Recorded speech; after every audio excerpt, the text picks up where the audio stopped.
on the season. Last time out down in New Orleans against Louisiana Tech, 13 points, 5 rebounds, and 4 blocks. But let's go bigger picture. Look at what she's done just over the last 3 games. And while she's averaging almost 12 points a ball game overall, in her last 3 games, Cobalt's been averaging 16 a contest. And look at that field goal percentage, 65% with just under 4 rebounds per game. She has certainly found her avenue here at LSU. The Morgan State Bears have only one victory, but they've got Jayla Bannerman, and Bannerman hit a career high in her last outing, courtesy of a whole lot of three-point shooting. In her bio, Bannerman says that she hopes to go overseas and play professionally. The way she's scoring, that could certainly happen. The 32 points in their last outing at UCF, while a loss for the team, she single-handedly outscored the rest of her teammates 32 to 24. She's been an outstanding shooter and one of the stars for Morgan State. It's going to be super shrill in this building this morning. It's the annual field day game, also known by us as the morning migraine match. Well, maybe for you, but when you grow up in a house and you have 4 girls like me, you know what I call this? A Tuesday. It's going to be loud. They're going to have fun. But hey, while the upperclassmen are taking exams, the middle schoolers are here. And let's be honest, there's one goal in this ball game. These kids want to see if the home team can get to 65 and hit a 2-pointer, a 66 and get a free throw, or 64 and hit a 3-pointer, because they're all ready for 6-7. Well, partner, please don't put me under the microscope and ask me for any relevance in any of the music I hear this afternoon and this morning. They've been piling in all morning, and they've been chanting as soon as they got here. What a great way to have a field day right before the Christmas holidays. Come out and see some basketball. One of the top teams in the country in LSU. Listen to some music and have a great time. And they were treated to boxed lunches in their seats when they came in. So every base has been covered here. It's going to be loud. It's going to be fun. We hope you'll enjoy it. Stay with us right here on the SEC ESPN Network. LSU in white. The Bears of Morgan State out of Baltimore in the dark uniform, and immediately a 3-ball thrown in by Michaela Williams. Michaela Williams is one of 7, get that, 7 double-figure scorers at this point of the season for the LSU Tigers, who average 109 points a game. And for Williams, she certainly has been on the mark. That was her 19th made 3-pointer.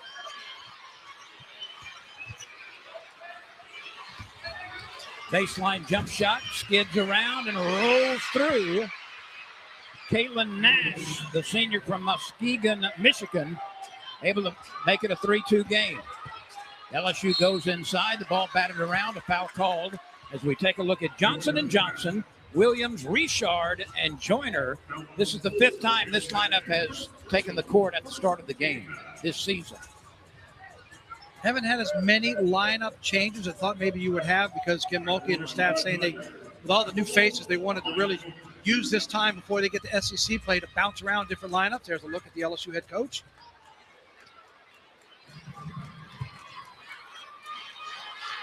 Maya Joyner at the stripe, a 6'2 senior from Farmville, North Carolina, by way of East Carolina. She's another one of those 7 you mentioned, averaging double digits. Double-digit points in 4 straight and 6 of 7 for Joyner. Well, it rolls off the tongue rather easily, doesn't it? 7 double-figure scores. But that's remarkable. Very few teams in the country have 7 double-digit average scorers right now at this point in the year. Morgan State has Hayes, Bannerman, Nash, Woodson, and Butler on the floor right now. Out of Baltimore, Maryland, and certainly a university known for its academic standards. That's double blocked underneath by LSU. Here comes Richard on the run, loping in the front court. Right side now, looking at the offense. That's going up. Can't leave her wide open like that. Everybody knew it. She's 2 for 2. Michaela Williams. She turned around and had people at the end of the Morgan State bench. They must have tried to say something to her. As soon as she released it, she went all Steph Curry, turned around, looked at their bench, and said something that everybody was giggling about it. She is the team leader, Michaela Williams, in made 3-pointers. She's got 20 now. She'll try another one. Online, but a little bit long. Johnson picks up the rebound off the floor and is pumped as she scores. LSU roaring to a start here with 8:14 remaining in the first quarter. Great job by Johnson as she got the rebound off that long shot, driving the lane, draws the foul. Early timeout for Morgan State is with her going to the free throw line.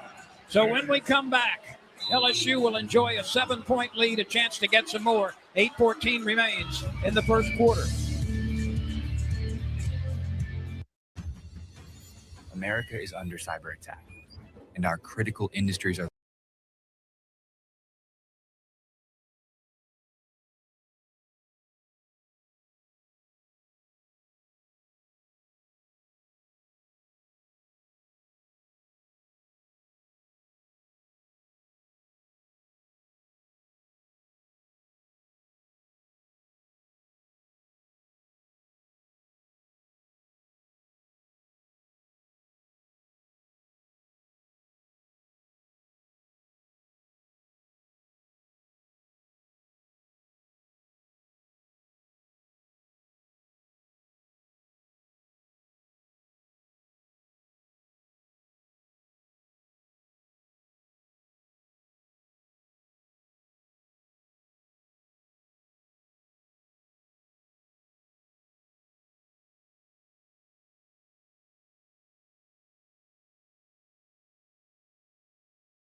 At the free throw line when we return to play. And for the season, LSU has been very, very prolific offensively. We saw them in the first few games. We did how dynamic this offense can be, but this graphic tells you that they've been very consistent no matter the opponent.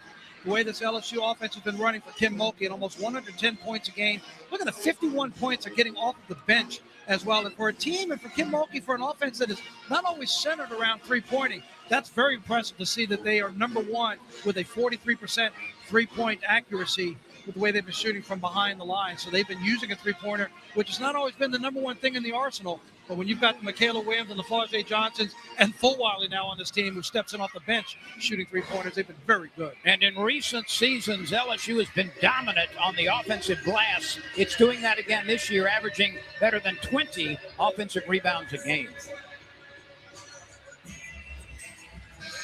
These teams have never played before, Morgan State and LSU. That's Nadine DeMone in her first season as head coach at Morgan State, the university out of Baltimore. Morgan State has lost 9 consecutive games.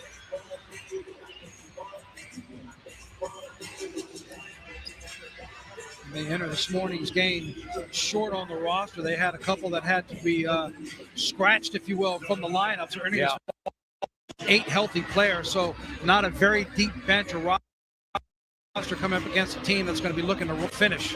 They can only go to the bench 3 times. That's the number of reserves waiting over there to play. And the officials are asking the music to stop here as we return. They've also got the notice on the game clock on the board. It's 8:14 as you see on your screen. Above the clock, above the basket, it says 2:10. Yeah, they just fixed it. So Johnson at the line.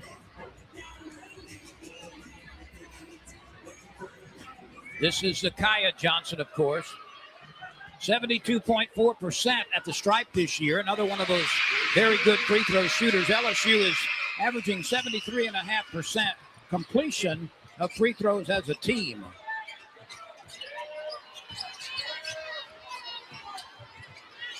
Nash, pull-up jump shot, free throw line. Got it. Nicely done. Nash has their 4 points. That was a nice little crossover dribble where she shook Michaela Williams to get that open shot. And, you know, you were talking about as we see a deep dish right into the hands of Johnson for the bucket. But you were talking about the players who aren't available for Morgan State. They've got some pretty decent scorers who are not going to be able to play tonight. So they are definitely... Of their 6 players, I think that we counted, Lynn, that were scratched. 2 of them, one of them's averaging almost 10 points a game, one of them 7 points a game. So that certainly is an impediment for this Morgan State team. This is a university that was actually founded in the post-Civil War era in 1867. It's located in northeast Baltimore. And as a testament to its history, it's the only university to have its entire campus designated as a national treasure by the National Trust for Historic Preservation. Created as a school for liberated African Americans following the Civil War.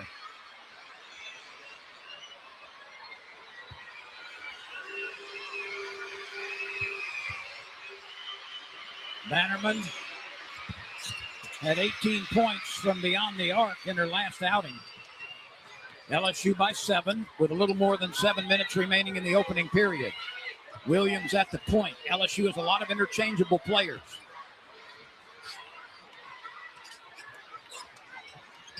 Johnson, one dribble, gets into trouble, puts it up, leaves it short, and the rebound is pulled off by Success Prysock, a senior from Palmdale, California.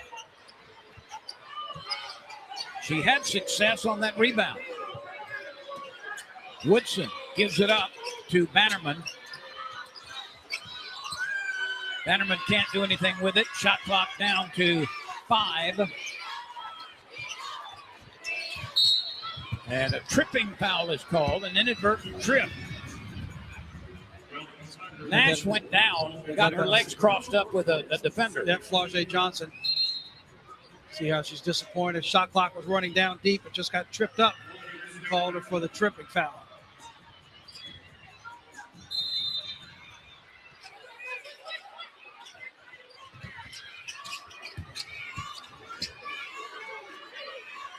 Six and a half to go, opening period. LSU leads by 7. Against the Bears from Morgan State. That's poked away by Williams. It will stay with the visitors.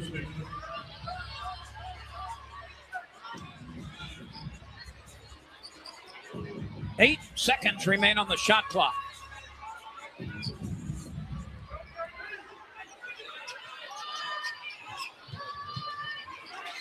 Prysock puts it on the floor. Can't split the defense. Shot clock down to 2. Down to 1. This will count if it goes. It's a shot clock violation because it didn't hit in the iron. LSU will bring it the other way quickly. They say play on. Johnson gets in trouble, kicks it out.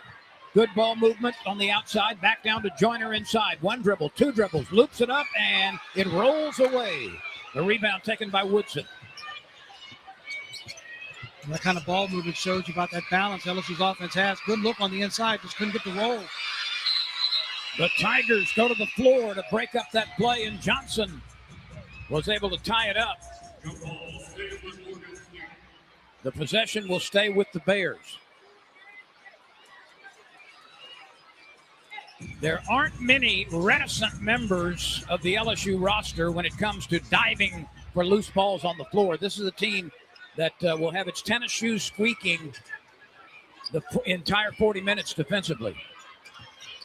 It's at every angle of that nonstop pressure that Mulkey expects this team to have. Shot clock down to 5.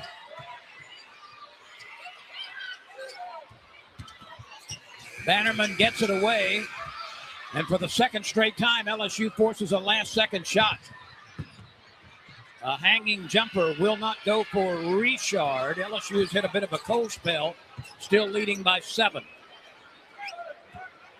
Tim Mulkey has noticed that cold spell too, because we're about to have a full-fledged line change.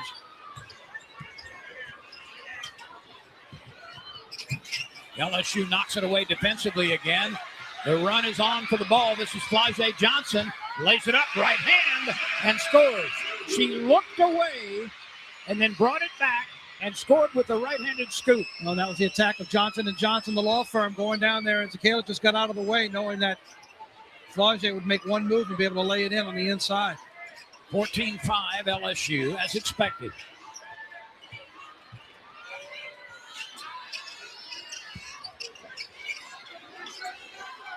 Woodson kicks it out. Again, the shot clock down to 3. Down to 2. Down to 1. Down to none. That's 3 consecutive possessions that LSU has been just smothering defensively. And after a good breakaway with a layup, the defensive stand, 5 new coming in to the line. Here we go. Sakai, you see to the right side, but she knows Flaugier makes one little move.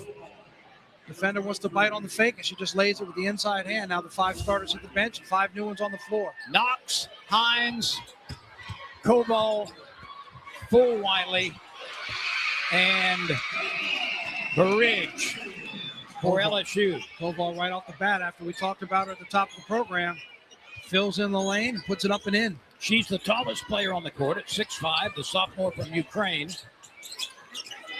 32 games at Notre Dame last year with 10 starts. And a member of the All-ACC freshman team a year ago. LSU leading by 11, its first double-digit lead. Nice late pass to Koval, nicely done. Burridge had an open shot, but then got it to Koval for the layup. And again, that's that offense we talked about with them being able to share. She could have easily taken that but make one more pass, and you got a teammate that got the ball about 3 feet closer, and Koval fills it in.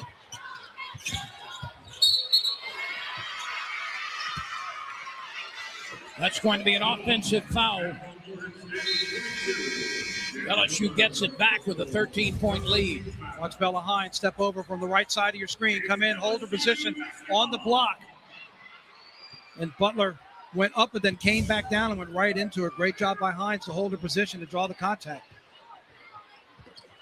Hines is playing for the 12th time off the bench, averaging just under 5 points a game. LSU now asserting control after a couple of minutes of not scoring, but now leading 20-5. There's your example of jumping on the floor. Look at Hines. Hit the floor. Keep it alive to Fulwiley. Fulwiley brings it down, lays it off once again into the hands of the Ukrainian, Kate Koval. She's come off the bench and scored from point-blank range. That's 6 straight for Koval, just like that.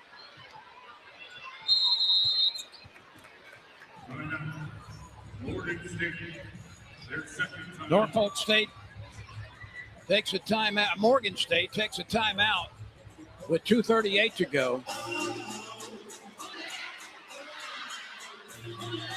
22-5. LSU, after just a momentary lapse in offensive production, has once again hit the accelerator full steam as expected. This is the first time these teams have ever met in basketball. And you noticed when Kim Mulkey made the full line change, look at the pace they picked up. You saw her in the huddle coming out of that first time out, telling the team she wanted to get things going. It's a little bit of a message sent to the first 5. Not that they're concerned about getting the win. You feel comfortable that LSU is going to do that. But she wanted to see them play with a little bit of the pace. Those first 5 struggled just a little bit. But this second group has come in the span of, 90 seconds? It's an 8-0 run up and down the floor. Koval's got 6 already, drawing the charge. This is the pace that Kim Mulkey wants to see her team play. And this is what they've been doing all season long. Only twice this season have the Tigers failed to score 100 points. They got 93 at Duke, and down in New Orleans in the Smoothie King Center over the weekend, they scored 87 against Louisiana Tech. So 87 has been the least number of points produced in a game. The most has been 126.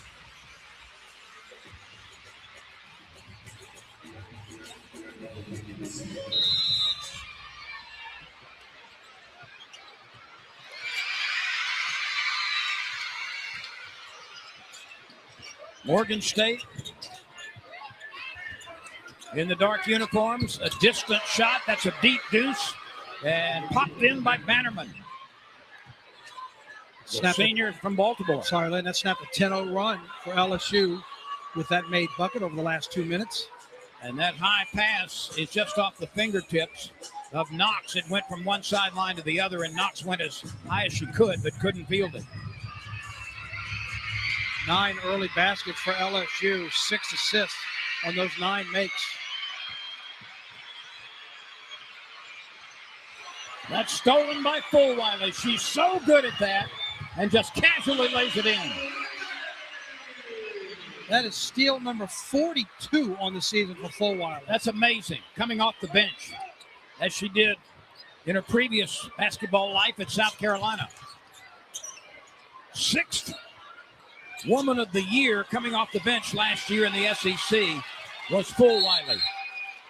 You see Koval, the biggest player on the court, getting down and dirty on the floor, trying to pick up that loose ball. LSU has left a lot of skin on the court already in the first quarter. 3 different players have been hitting the deck, to your point about their hustle. We saw that right in front of her own bench. She had the entire bench cheering her on.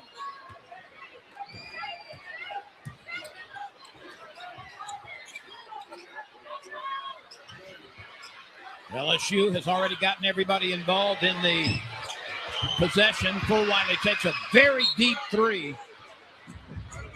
I'm a little bit surprised she shot it from that deep. She could have taken a couple of steps closer. Well, they had 6 quick passes like that, but she launched that one from the L on the center logo there for LSU. Could have either stepped in a little closer or had a player over there on the wing.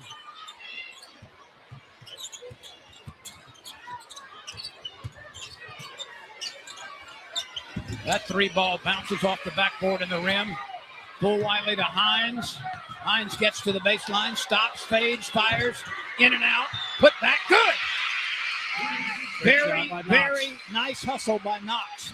Saw that lane right down the lane, coming off that jump shot, rimmed in and out. Knox just filled the lane, put it right back up and in. 2 buckets and 2 rebounds for Knox.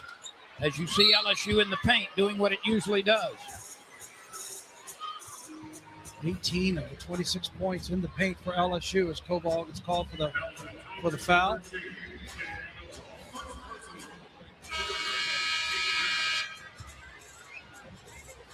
Boy, that's a Ukrainian stare right there.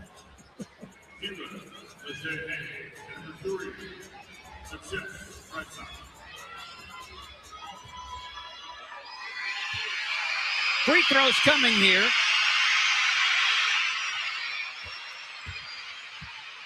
Bogans hits the first one, the sophomore from Augusta, Georgia.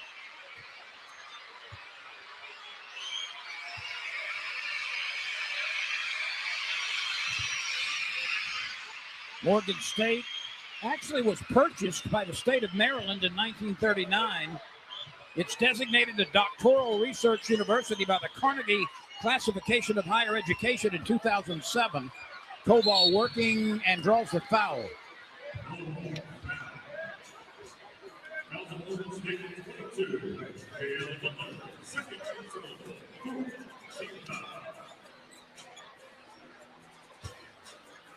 Koval has started half the games for LSU this season. She's averaging just under 12 points a game.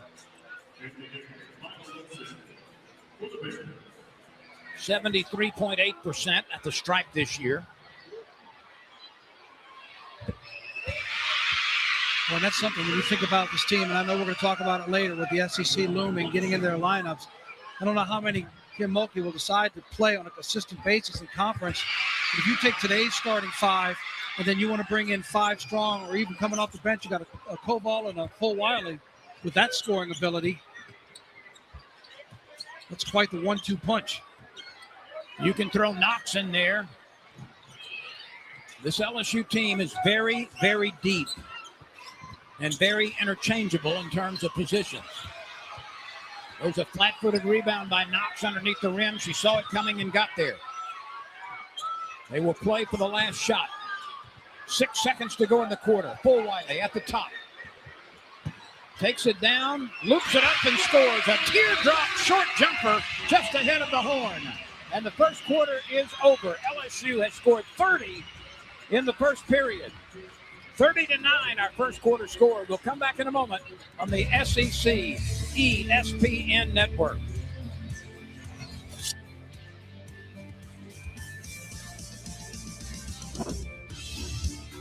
Do you enjoy women's and Olympics?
minutes in, not a surprise to see LSU in control, 30-9 after the first quarter against Morgan State. Very balanced offense. The starters, a slight bit sluggish, even though they scored 14. The bench came in and got 16. It's the way they did it with dynamic fashion, the pace that Kim Mulkey wanted to see. With 16 off the bench, for a bench that's averaging about 51 a contest with this LSU team, and LSU comfortably in front, 30-9. Take a look at how they broke things open here in the first quarter. Early, Morgan State certainly outmatched at LSU, getting it done on the inside, especially with Koval and the group that came in off the bench. Look at Knox coming in down the lane. The wide open to Johnson earlier when the starters were in the ballgame. There's filling the lane by Knox off of that miss. LSU's point pace has 20 of the 30 points from the paint and 16 from the bench. Great balance through the first 10 minutes for LSU as we now see a different look at the lineup. Start the second quarter. And make no mistake, the competition is going to get very, very difficult in a short period of time. But the thing that's impressive to me, Victor, in the first 10 minutes is the kindness, if you will, the teamwork between the ladies offensively, because they are passing up 15-foot open jump shots to get somebody a layup and doing it frequently. And that's how you come into a ball game with 7 players averaging double digits. There's not just that one go-to that feels like she has to dominate. Knox underneath, forces it up too strong off the window, but she was knocked down. And she will assume a shooting position at the 15-foot line. Hey, look, Knox is a perfect example of what we're talking, just couldn't have timed it any better about what we're talking about. She comes off the bench, she's averaging 10.5 a game. I had in my notes that the field goal leader is Zakiya Johnson at 65% because she's been starting. You realize Knox is shooting 72.5% from the floor. That's remarkable. Now, she comes off the bench, but still, she's averaging 10.5 a game, and she's making 7 of her 10 shots. That number speaks for itself. That's amazing.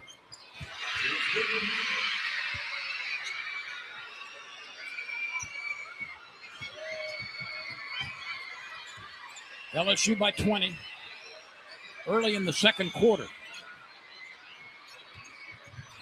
Right now, the Tigers have Knox, Johnson, that's Flauget, Yarnovich in for the first time, Fulwiley, and Richard on the floor. And that is a jump shot driven home very nicely by Maya Woodson.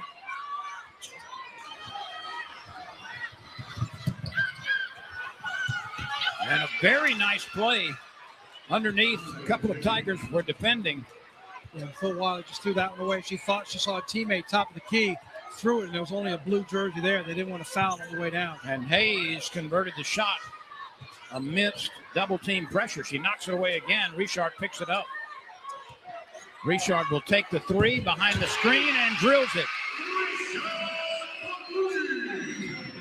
Jada Richard has started to find her offense as of late. She's one of those players that Bob Starkey talked about in terms of being consistent coming into the season. She was an outstanding high school athlete in Louisiana, multi-time Gatorade Player of the Year, but she has really found her offense. Double digits in 3 of the last 5 games. Averaging 6.5 now a game after a very slow start offensively this season in the first 2 or 3 weeks. She's now 8 for 16, though, from three-point range. 50% will get it done, won't it? Oh, absolutely. Absolutely. Smart on the court, a 4-time state champ from Louisiana Christian, but also smart off the court. It's class valedictorian, 4.08 GPA. I don't think I could spell valedictorian with help. And this is how ignorant I am. I kept thinking, how do you get north of 4? Isn't 4, should that be the highest? Right. So if you have a 4.08, you did something better to even get past what I thought was the ceiling. Honors classes. I've heard of those. I used to walk past them, get down to the end of the hallway where my class was. Take the bus to where your class was. How about that rebound? Knox goes down hard. Let's see if she's all right. What a rebound by Knox. They're going to say they got a clean block on the putback. Well, Knox is one of those types of players who just brings the lunch pail every day. She's lengthy. She has great anticipation. She's an intelligent basketball player and not afraid to take a lick. This for 3. Knox there. Fulwiley couldn't get it back up. And it's on the floor, tied up, and it's going to go back to the visitors.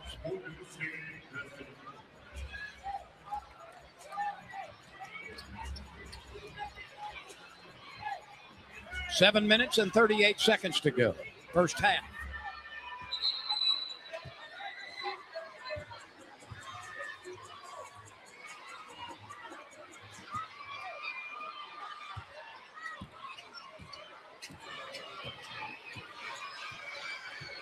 Right now, with this lineup on the floor, Knox has produced the most points with 5. There's the ever-present Fulwiley. And if you look away for half a second, you miss the move she makes to get the steal. She's so quick with that inside shoulder, inside reach to get the ball, knocks it out, then runs around to get it. You look away for half a second, you realize she's already made the move. Richard from distance missed it wide left. And a foul called on Megan Yarnovich, the freshman from Maryland.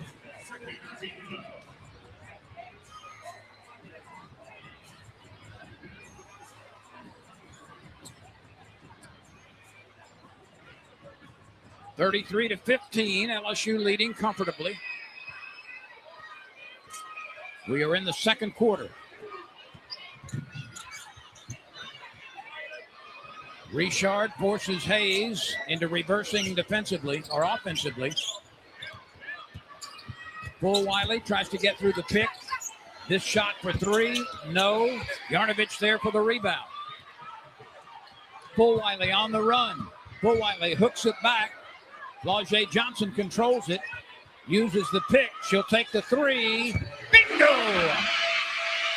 So smooth. Second make of the afternoon for Flau'jae. Nice little step back, giving herself a little space. We see she's averaging almost 16 a game. That's smooth with 5 O's.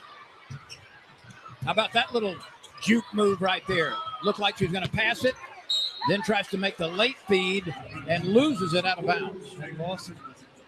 Nice move up top, but lost it when it meant the most, closest to the basket. Myjai Hayes will bring it up against Richard.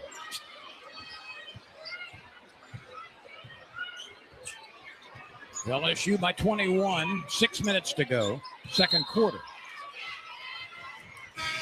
And the ball lost on the sideline. Good defense by Yarnovich, forced her to step out of bounds. Right in front of the LSU bench, Yarnovich cut her off, forced her out of bounds. It's turnover number 8 for Morgan State, 3 for LSU.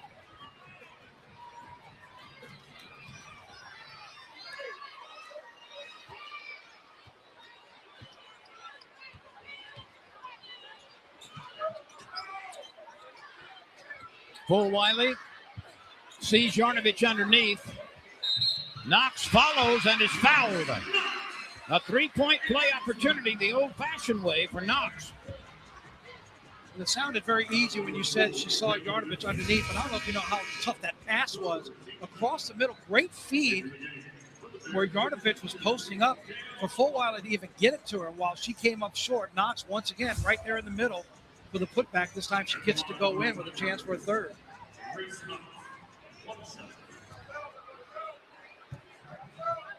(73.5% this year at the stripe.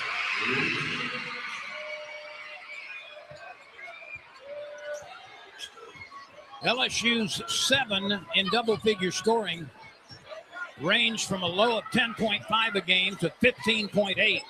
Very, very consistent and balanced.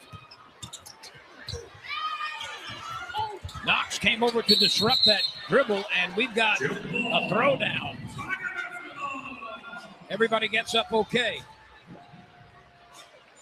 And LSU will bring 5 new players in. Yarnovich fighting for the loose ball. Held it where LSU gets on possession. Once again, a full line change. Great fight on the inside to try to get that rebound.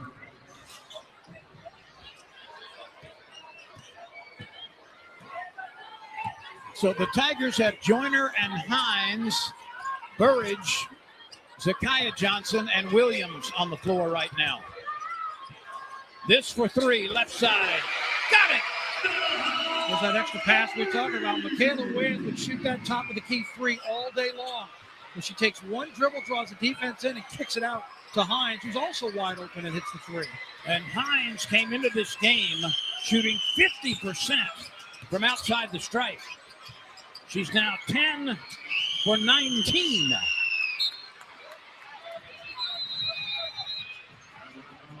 We'll take a timeout right here with 4:48 to go in the second quarter. LSU 42, Morgan State 15.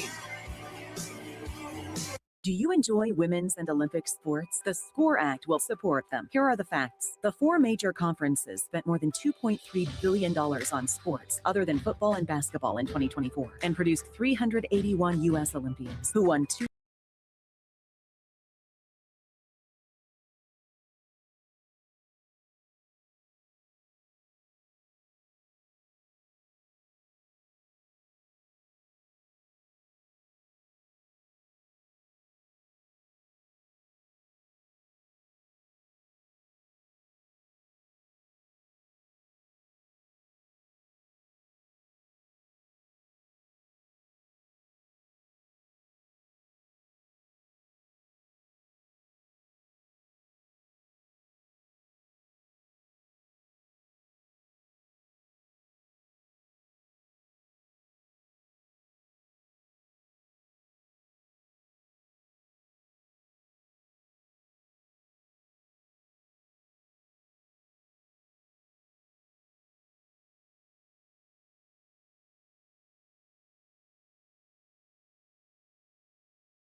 Has had a very good start this year, has picked up the most preseason first place votes, followed by Norfolk State. You see Morgan State down there, preseason picked to finish 5th in the 8-team league.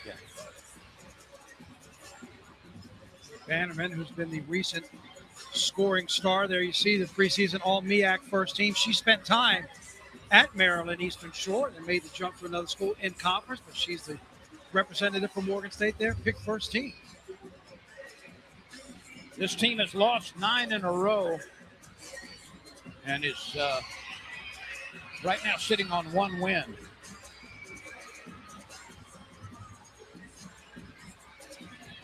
But like so many other schools of its type, the pre-conference record is very difficult to make good by. A lot of road games. They're in the middle of a 3-game road streak.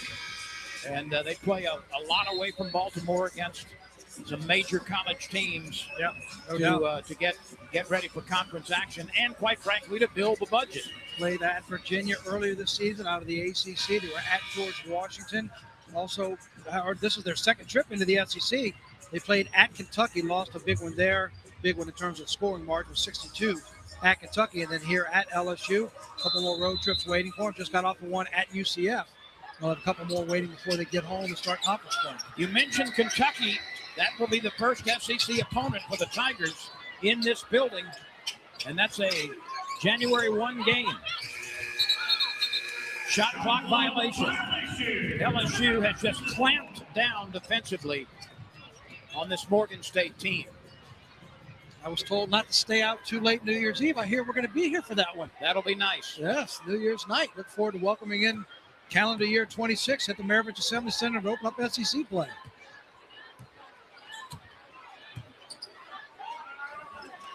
Nobody is guarding that young lady. Hines missed the 3. Williams finally comes up with it and scores on the mid-range jumper.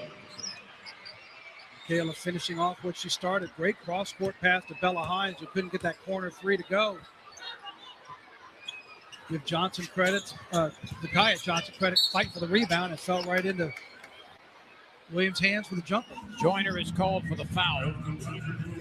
LSU 44. The Bears 15. 4 minutes and some change remaining in the second quarter.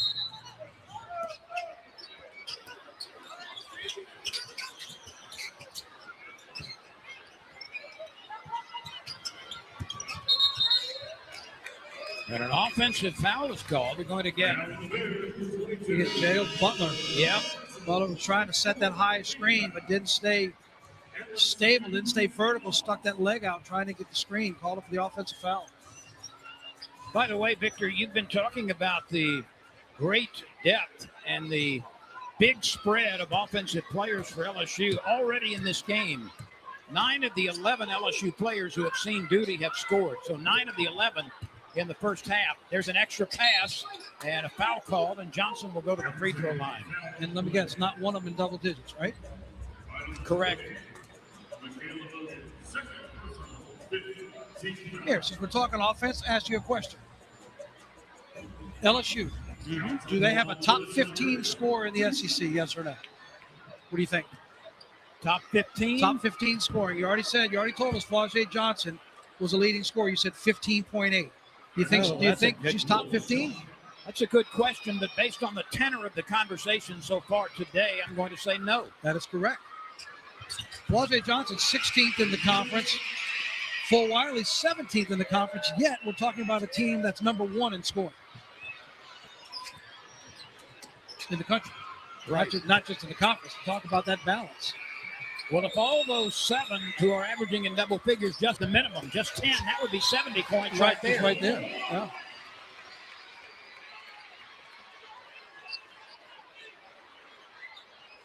Bella Hines getting her 4th block of the season. Take a look as they go down the lane. But you see her, she trails from the free throw line. Great job of avoiding the foul.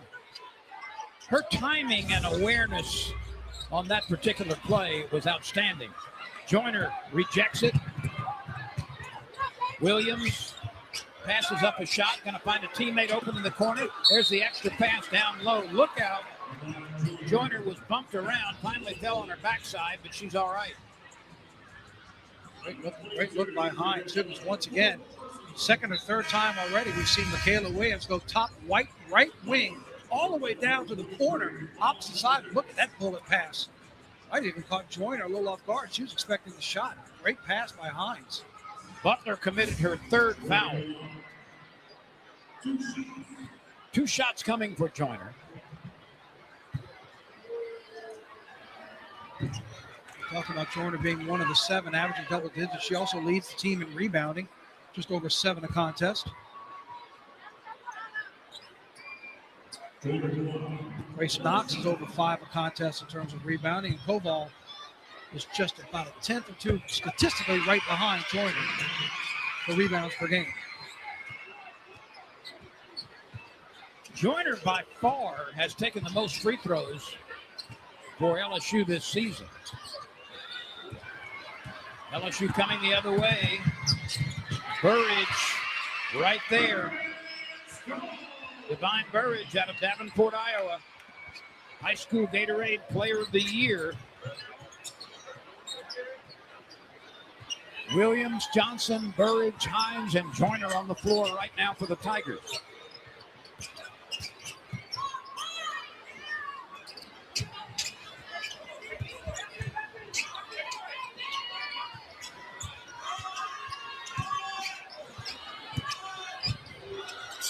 Nice spin move for an open deep deuce. It comes up a little bit short off the hand of Woodson. Great job by Bogans, too. It came up short. LSU trying to reach for it, but Bogans, a little 5'6" frame, just scooted on in there, got the loose ball, and drove it for the layup. Good hustle. She's got 6 points. And Hines went to the top rung of the ladder and leaped, but still was out of her reach.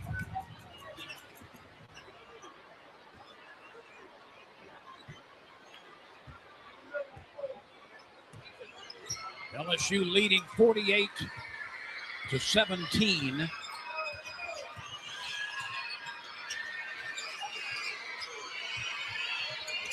Less than 2 minutes to play in the first half here in the Maravich Center. A traveling violation will be assessed against Bannerman. She faked left and didn't get the ball to the floor in time. Well, she's also 5'7", and she saw 6'3" coming right at her and decided to move the feet. By the way, that last Morgan State basket was the first second chance points of the game for the Bears.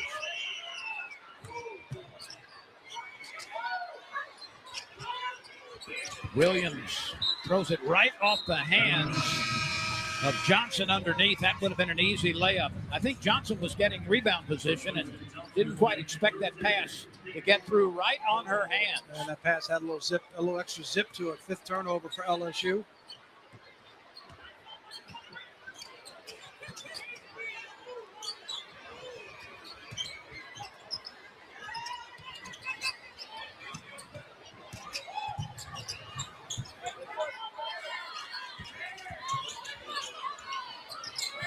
This is Williams guarding Bannerman. LSU comes up with it. The sling down to Williams. She was fouled. She was looking to try to get it to a teammate. Williams was actually in front of everybody and then drew the foul.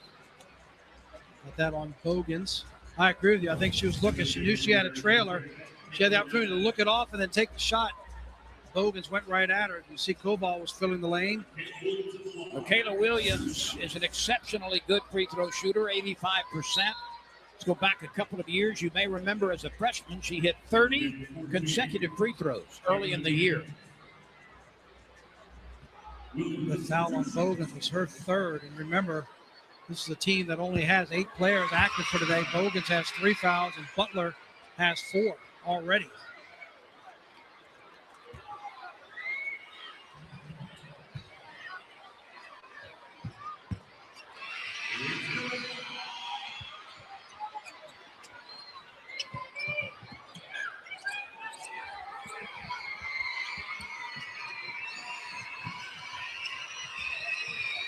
Less than a minute to go in the second quarter. LSU is at half 100 right now. There's about a 30-second difference between the two clocks as we wind down. Shot clock at 4. Shot clock at 2. LSU can play for the last shot here in the second quarter. Williams will bring it up. Well, we saw how well LSU executed at the end of the first quarter when Full Wiley had the ball, hit the jumper with half a second left. Let's see what they do here. Michaela Williams holding it top of the key. 4 down low for LSU, and now Cobalt comes up to set the high pick. Shot clock at 4. Fade and fire. Got it. That's something that she can do, not a lot of other players can. And barely anybody can defend that. Spin one way and elevate above you. Hit the jump shot. Michaela Williams just has that special talent. She's got 12 first-half points to lead everybody. And the Tigers at the break have a 52-17 advantage over Morgan State.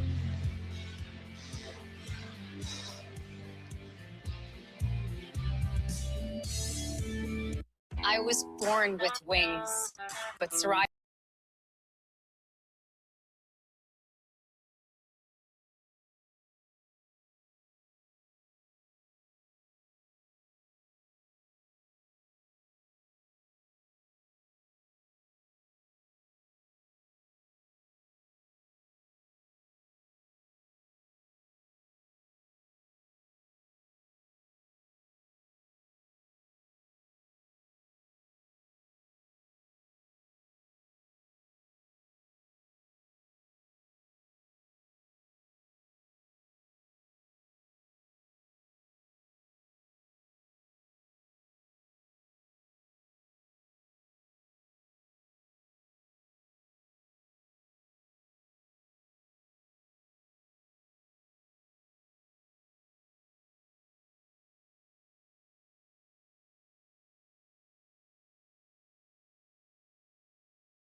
Let's hear it for Malaysia Hawaii. Let's hear it for Malaysia Hawaii.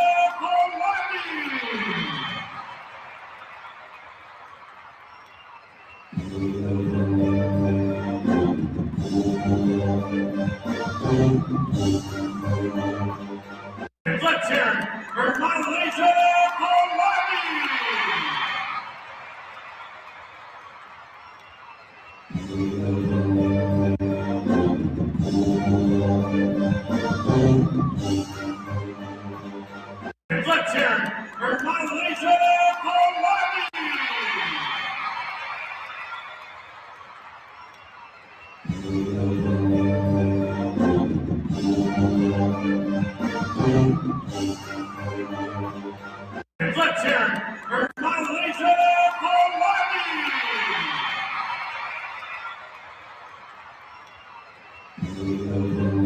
Something special for your wife this year with a gift that she'll cherish forever. Out here with Guard Malaysia for kind of just freestyle, like you should just do whatever you want. So, I just kind of been embracing that experience. I played point my whole life, and I'm kind of glad to get back to that point guard, and because I know that's what I'm going to play when I get to the league. I'm like 5. I'm not a tall guard, so I'm just kind of embracing it and just perfecting it so that when I get to the next level, I can just keep on where I started off.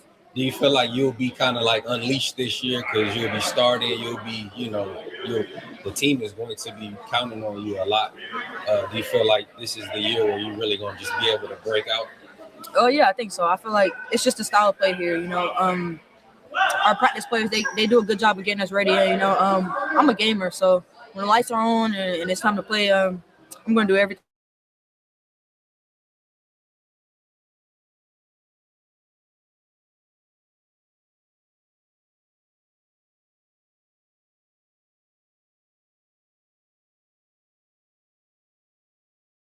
Caleb Williams will hit the last shot with 12. Well balanced from top end to the bottom end. Everybody's gotten in playing time, but that's what we've seen from this team all season long, and that's what they've needed to do. They've been very consistent, and you talked about it earlier. Only 2 games getting south of 100. And look, they're not going to keep scoring like that in conference play, but they haven't let up in any of these games because they're trying to develop a style for what they are about to get into, and that is conference play. Well, about what they're going to get into, we're going to show you right now. Let's look at SEC standings at the moment. The SEC to this point is 155 wins and 20 losses overall. Okay, and the top 5 teams, to break that down a little further, that you see that are undefeated, 53-0 with the Texas, Alabama, Georgia, LSU, and Vanderbilt. Take in the next 5 teams that each have 1 loss. You're looking at the top 10 teams in the conference with a combined record of 105-5.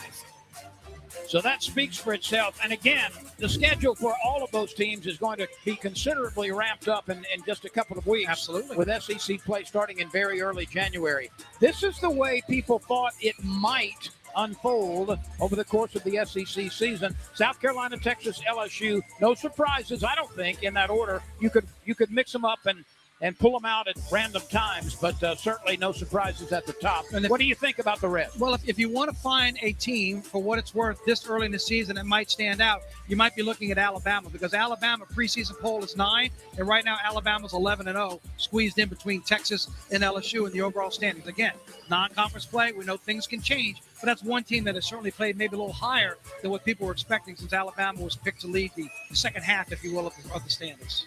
One thing is for sure that I think the competitive nature of the SEC is at an all-time high this year. Oh, absolutely. And we're going to see it right off the bat. You already mentioned it. The first 5 games, we will be here for that game on the night of January 1st when LSU welcomes number 12 Kentucky. But look at the first 5 games. 4 of the 5 against ranked teams. 2 of the 5 are top 10 teams, with Texas 2 and Oklahoma 8. And the combined records of the first 5 teams that LSU will face, 53-2. So enjoy these games against the Morgan States and the games you've been playing earlier on in the season. But this is where you start working on the things to get yourself ready for that, because that's the gauntlet. And that's just the first 5 games that get us through the first 2.5 weeks of January. Well, the last few seasons, certainly with the arrival of Kim Mulkey, have seen a blossoming of LSU basketball returning to its glory years and more with a national championship. Crowds have responded hugely in this arena. It's hard to get a ticket for an SEC game in this building. Well, it's not just even here. And yes, you could expect you'd be looking secondary market if you want to come see these games when they're played. And we still know what's to come. We know the February 14th, the Valentine's night, when you've got South Carolina rolling into town. But as you mentioned, it's around the SEC. The game is elevated for women's basketball. Certainly Mulkey has done her part with what she's done with LSU. But to your point, you've seen the level of competition rise. Look at the number of teams that are ranked. Look at the top 10 teams with only 5 losses between them and north of 100 wins. It's going to be a lot of fun when the calendar flips and we get into conference. No doubt, and it'll be here very, very soon. We'll come back in just a moment and continue from Baton Rouge. LSU 52, Morgan State 17. I was born with wings, but psoriasis swooped in to clip them.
Morgan State. We are at halftime from the Maravich Center.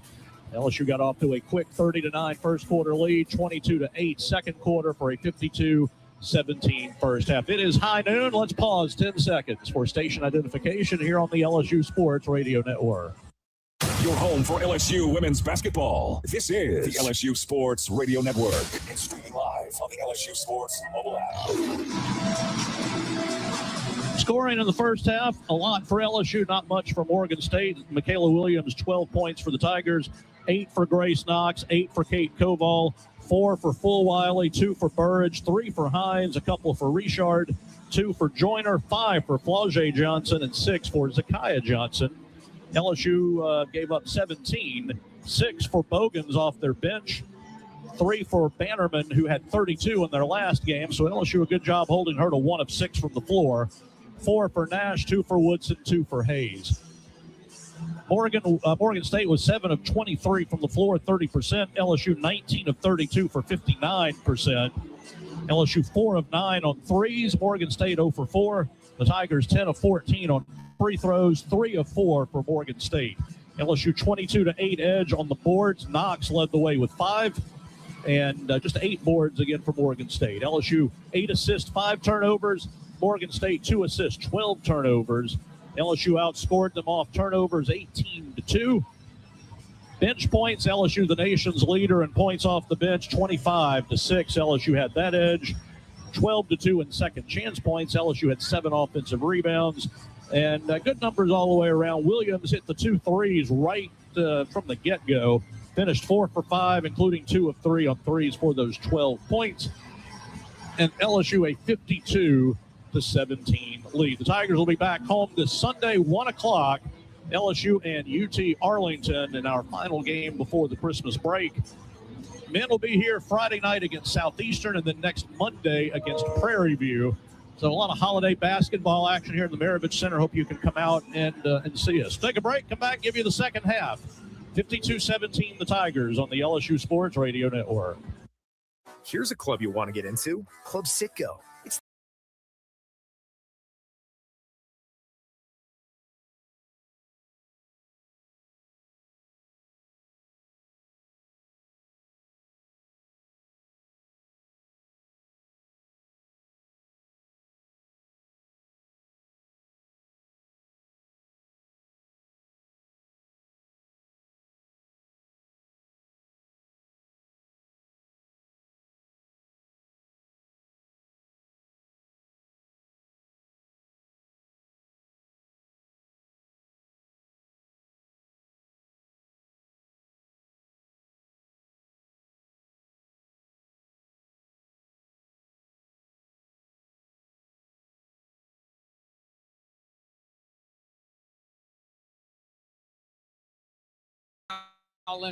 Rollins with you. Victor, let's take a look at some highlights here as LSU has had its way once again with a non-conference opponent. Yeah, 26 points in the paint so far for LSU against Morgan State, 25 off of the bench. A split even. Michaela Williams stepping into that outside three to start the ball game. She followed up with a second one. She has 12 points to lead the scores, but as we talked about, it's just been very balanced top to bottom. She's the only Lady Tiger in double digits, only player in double digits in the ball game. And then Kate Cobalt, who we focused on at the beginning of the broadcast, didn't start the game, but boy, did she make her presence felt right off the bat. She entered the ball game with that second 5 unit midway through, and before you knew it, she had 6 quick points, getting the job done down on the inside. Great presence for Cobalt for what she did coming off of the bench. You see LSU from the floor shooting 58% game, points off of turnovers, which has been a problem for Morgan State against this LSU defense. They've scored 18 off of the turnovers, 25 of the 52 coming from the bench. To talk about that balance again and that point we've been making, and they're the two players we just talked about, Michaela Williams and Kate Cobalt. Well, you never want to assume things are going to go like this, but it's been business as usual in this game, just as it has in the entire pre-conference schedule for LSU. And I think that's the point we were trying to make. Yes, you're going to play games like this, and we talked about it at the beginning of the season. We had a chance to talk to assistant coach and associate head coach Bob Starkey, talking about some of these games with all the new faces. They wanted these games to mix and match lineups, see who's going to fit well. They're not worried about right now. They're not worried about today. It's Kentucky. It's Texas. It's Oklahoma coming up here in the next couple of weeks. That's where the focus has been. And that's what I was trying to say, Lynn, in the first half. To their credit, no matter who they've played this consistent basketball. And as a coaching staff, that's what you're looking for. Do you take a game off? Do you take a half where you just check out? This team hasn't done it. Kim Mulkey won't allow it. But to their credit, they have not done that. And this is what they're trying to carry over and get ready for when you and I are here the night of the first of that game against Kentucky. By the way, now you need to educate me on this. We are 14, 15 points away from a special number on the scoreboard? We are getting into that territory. The sirens will be going off once we get north of 60, because even Mike the Tiger's walking around with a 6'7" shirt. The team was doing it. They got Kim Mulkey to do the hand gesture with the 6'7". They are ready. And if you think it's loud without that, wait till this team hits 67. That is the extent of my knowledge. It's a lyric from a song. It has to do with a basketball player with his height being 6'7", and somehow it's become just this thing. My concern for the fans is if you get stuck on 66, do they wait till they get fouled? There's Flage with a corner three. It's heaven forbid you go from 66 to 68 and jump it. Just help me when we get there, okay? You won't need my help. You'll hear it, I promise. Okay, good. You just got to do the hand gesture, kind of like when they talk about juggling a basketball. That's it, like a loose ball. It's up and down, left and right, up down like that. Flage Johnson now with 8 points after that last three-pointer.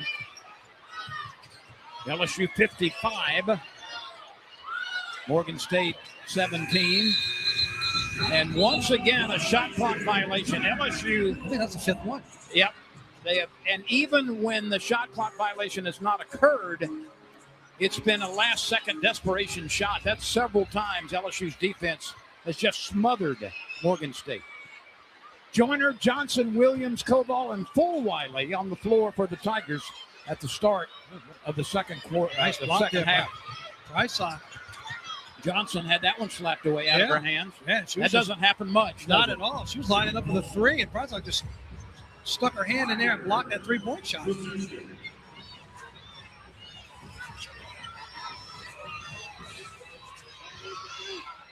Fulwiley will bring it up. Another one of those interchangeable pieces. She can play the forward position. She can play the two guard. She can play point guard. LSU a little sloppy with that. Yeah, and Michaela Williams, look, to her credit, she has found some passing lanes, and her teammates have not helped her out. It's the third time she's thrown one inside, and a teammate has dropped it, or her assist number would really be soaring in this ballgame. Yeah, she's made some very difficult passes. They are catchable balls for ensuing shots.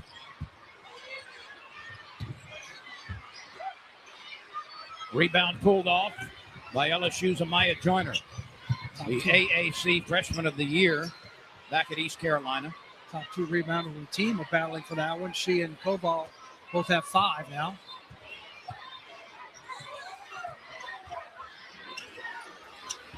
That's a casual three behind the Koval screen.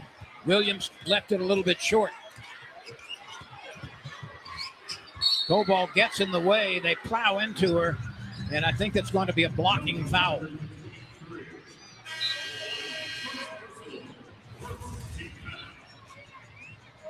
They called this on Fulwiley because Koval was standing there to draw the charge. We didn't have a chance to take a look. Koval was, I think they called it on Fulwiley first before the contact was made, and they did. That's her first, I believe.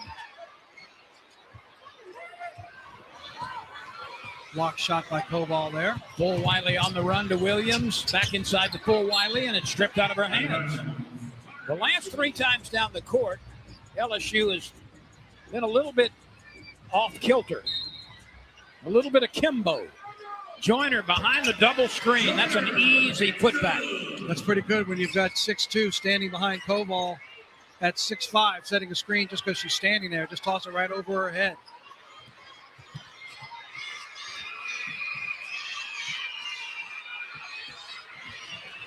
Flau'jae Johnson loping into front court. Stops, shoots from the elbow. Bang!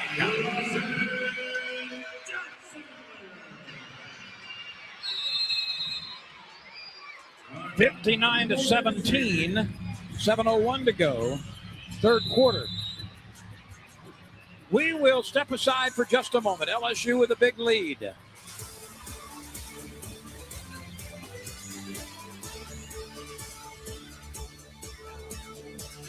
Living with hidradenitis suppurativa, it's a lot. To cover my abscesses, I would layer bandages, shorts, then pants.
LSU has outscored the opponent today 28-2 over the last 12 minutes. One of the reasons why is number 23 in white. That is full Wiley. She's come off the bench now for 3 consecutive seasons at 2 schools. But look at the difference between the first 2 years at South Carolina and 25-26 for LSU. Yeah, look, scoring per game has gone up 4 points. Those steals. She has 2 this afternoon, averaging almost 4 a ball game. And twice this season as the Lady Tiger, she has set a career high. Her very first game at LSU, she had 7 steals. That was a new career record. And then she upped it on Saturday down in New Orleans, where she had 8 against the Lady Textures when LSU faced Louisiana. See how this song got the kids turning up? Like, kids love that K-pop movie. With anticipation and ability and agility defensively. Cobalt reaching for that errant pass, and she's got it.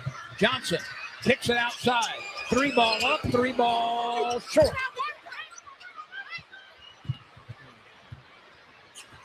I'm telling you, we're in radar range. A 3-pointer is going to mess things up for these kids now. You need 8. We're counting down to 8. Cobalt pulls off the rebound. Ahead to Johnson. She's got an open lane and fumbles it away. Then she goes down. I don't think she's hurt. I don't think she's hurt. I think she's just mad. She started the game off a little slow. Remember when she came back in, she picked it up a little bit. The Flage is just disappointed. That's one. She has 10 points on 4 of 6 shooting, but she's just had some opportunities that were missed. Here's a breakaway. She knew 23 was there. That's Woodson. Flage just lost it out of bounds.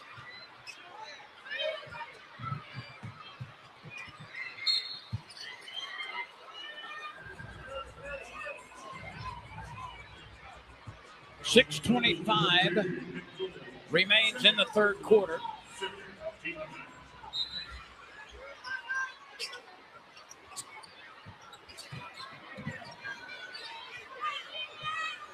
All right, y'all, we're getting closer to that 6-7. Cole Wiley tried for the steal. Now catches up. Keep our eyes on it. Shot clock at 6. Flage Johnson takes it away, brings it down, and scores on the scoop. Long Euro step there by Flage, but she did a nice job of keeping her balance to get that to go in. She now has 12 to go along with Williams as the leading scorers and the 2 in double digits. Oh, the excitement's ramping up. The kids are starting to stand up now. You're 2 3-pointers away.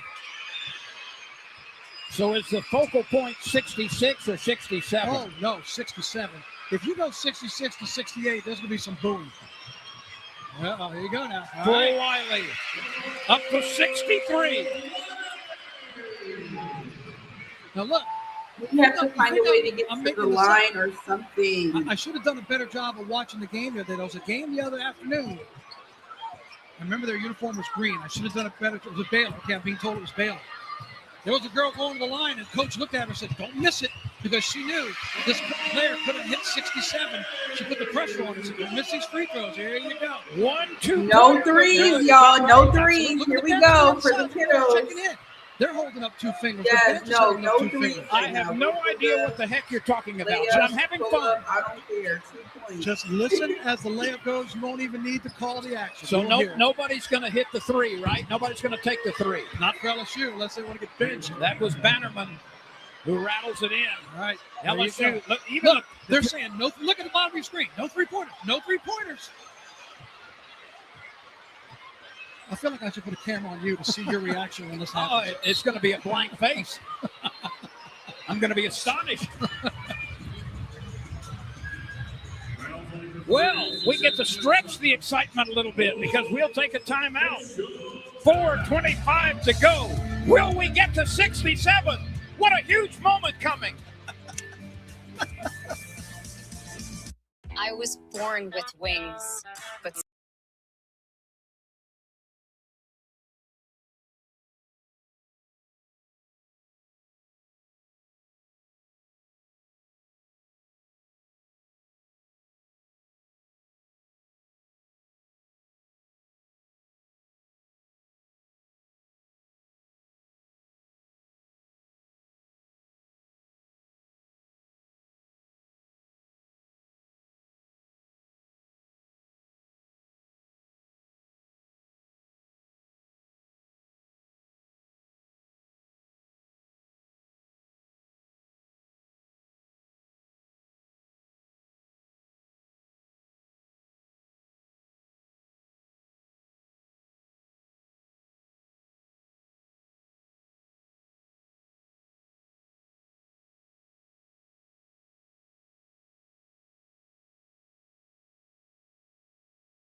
with Michaela Williams. Both have 12 points after a slow start. Blase coming to the forefront. Yeah, it's no doubt the leader of this ball club. A pleasure to have her back for one more year when she has some options to take a leave, but to come back.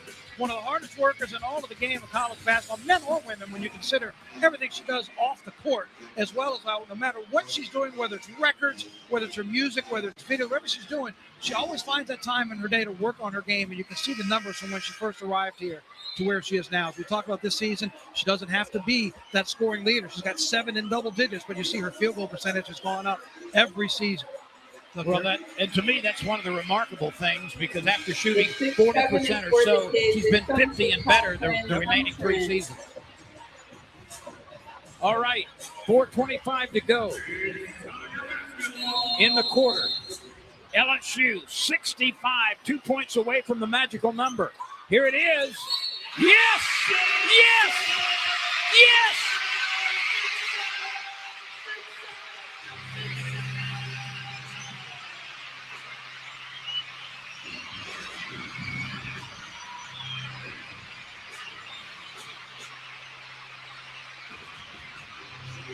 Take me back decades to my youth.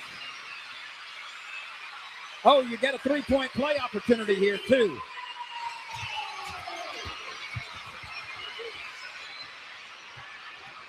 There you go. So now you've experienced the 6-7. I'm out of breath. They're trying to get Coach to do it on the bench. You knew the crowd was ready for it. All those kids wanted. They got what they wanted. That's going to be a charge. It is. Excellent defensive position. That's the second one for Hines in this ballgame. She had one of those in the first half when she drew the charge. She gets up a little gimpy.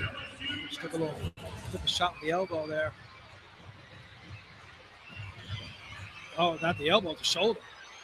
Great job by Hines to hold her position. She is tough as a railroad spike. LSU 67, Morgan State 20. Beautiful pass down low for the lay-in. Well done by Grace Knox to get position. And Richard with a no-look pass. She was looking left wing, but threw it down to the block. That gives Knox 10 now. She's the third Lady Tiger in double figures. But what a beautiful pass by Richard.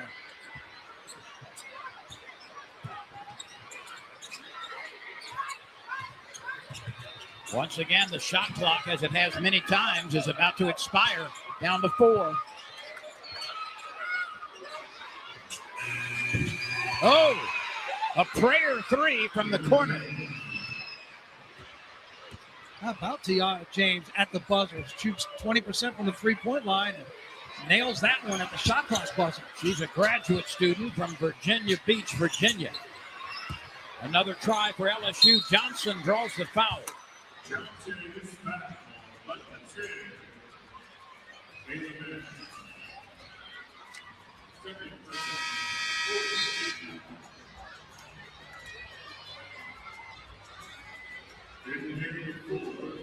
LSU has held Morgan State to just 6 points in the quarter. Just 9 in the first period and 8 in the second. Yeah, both their makes are three-pointers in this quarter.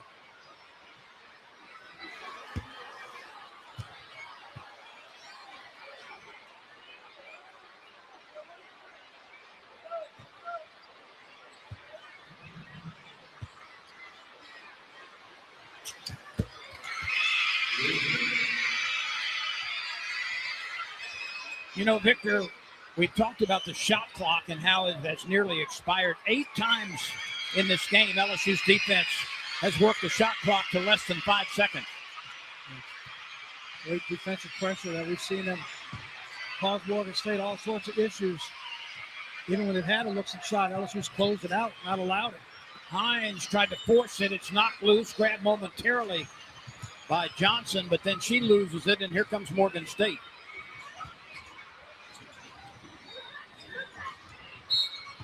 And a little bit of a body bumping foul along the baseline. 2 minutes and 15 seconds to go, third quarter. LSU 70, Morgan State 23.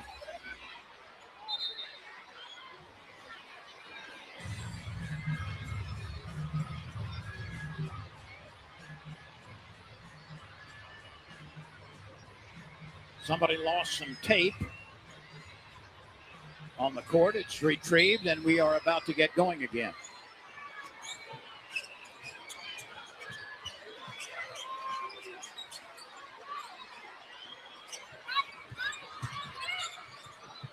Burridge digging in defensively.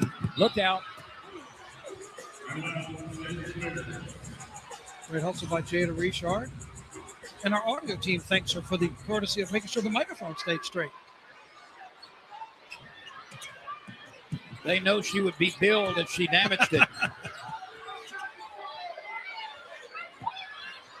A deep three just ahead of that horn once again. That's 9 times LSU defense has forced a shot with 5 seconds or less remaining.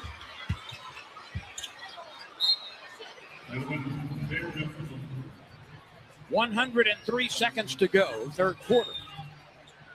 You know, like they say oftentimes in football, too, defense can travel. So you got to keep that kind of defensive pressure up. That's what you want to be consistent when the level of competition starts to elevate and it starts to count for real in the SEC. Richard reached around and poked it loose. It was ruled she touched it last.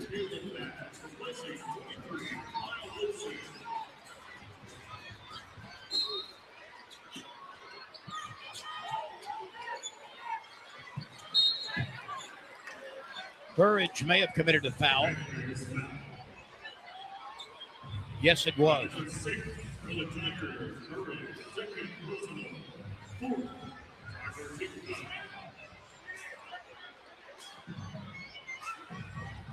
So free throws coming for Bannerman.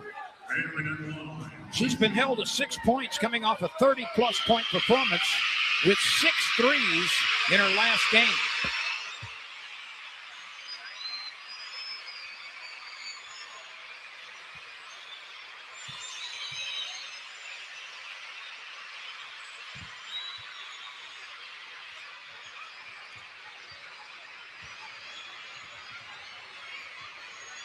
Richard leans over the dribble and works it into front court. This is Hines. She stops, leaps, shoots a little bit long, missed it from 8 feet. Good idea, good looking shot, just a tardy strong. 1:04 to go. This for 3. Knox, or rather Hines rebounds. Richard, no. Burridge tried to battle for the rebound. Couldn't get to it. Less than a minute to play. Richard elevates and blocks it. How about that? And now shoots it and scores. And it's like she took that personally when she missed that shot on the other end, right down there with that vicious block. LSU is 28 away from 100 as we close out the third quarter.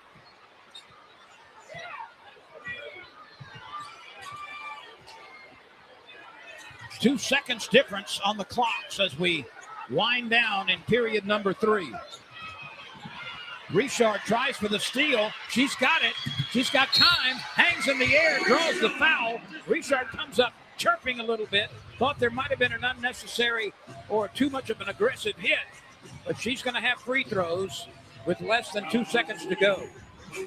That's going to be the 4th foul on Bogans. What a final 30, 40 seconds for Richard. Missed the 3, went down on the other end with a tremendous block leading to a breakaway jumper, and then gets the steal and go to the line to end the quarter.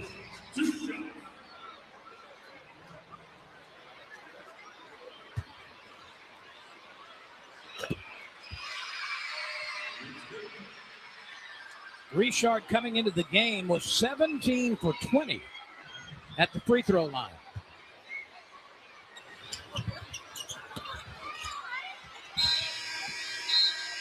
Got the foul. She's going to shoot free throws before they're going to go take a look at it, but the whistle, she blew the whistle before the buzzer. I thought so too. I thought that contact or the indication of contact came forth before the buzzer sounded.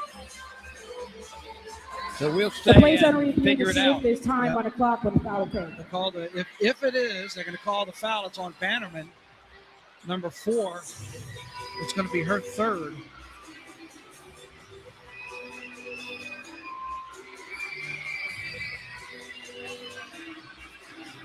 LSU 9 times this year has scored better than 100 points, including the first 8 games, to set an NCAA record.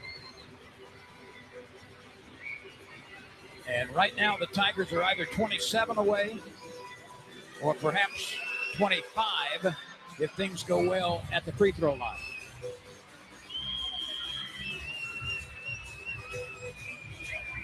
So we are awaiting the decision on whether the foul actually occurred while the game was in progress. Yeah, just sitting where we are sitting and looking that end of the floor by the optics, her arm went up and the whistle blew, and then it was followed by the horns. It certainly looked just from the naked eye that Johnson should be where she is, which is the free throw line, but they're going to make sure.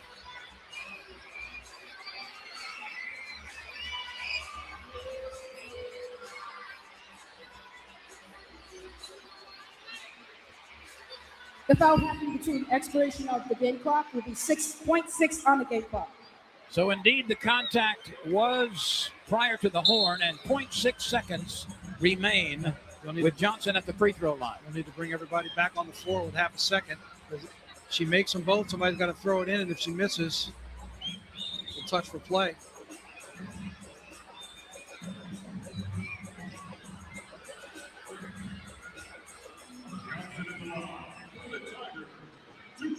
Zakiya Johnson has a pair of free throws coming.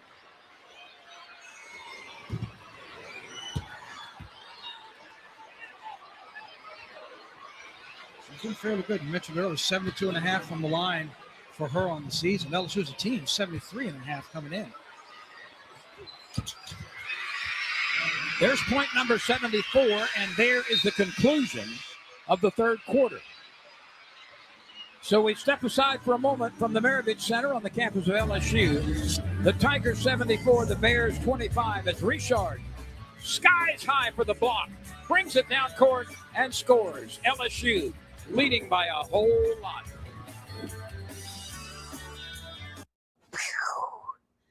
We all love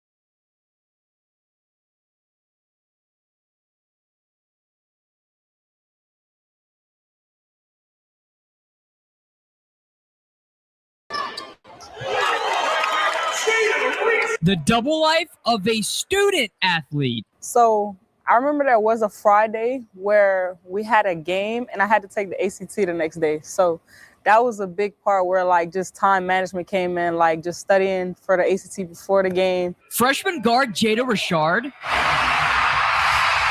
knows a thing or two about balling off the court. Last year, Richard was the valedictorian of her high school class. To boast a 4.08 GPA, sacrifices had to be made in the process. I definitely had to give up a lot of time with my friends, even time with family. I mean, like people asked me to go to parties, homecoming. I didn't go to homecoming freshman year, sophomore year. So just a lot of time for sure, just giving into this game and then also my books. And with finishing at the top of her class, Richard is no stranger to accomplishing impressive feats. On the basketball court, you could say she's a student of the game. In one of her high school doubleheaders, Richard finished with 107 points.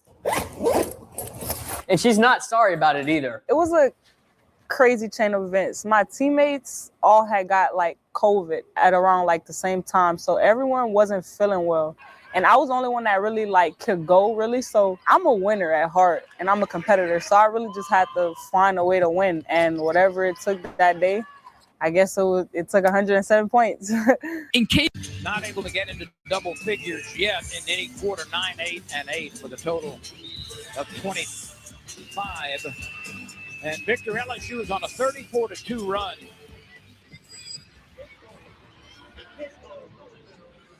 From the second quarter until 4:37 of the third. So that's where the big distance was put between the two teams.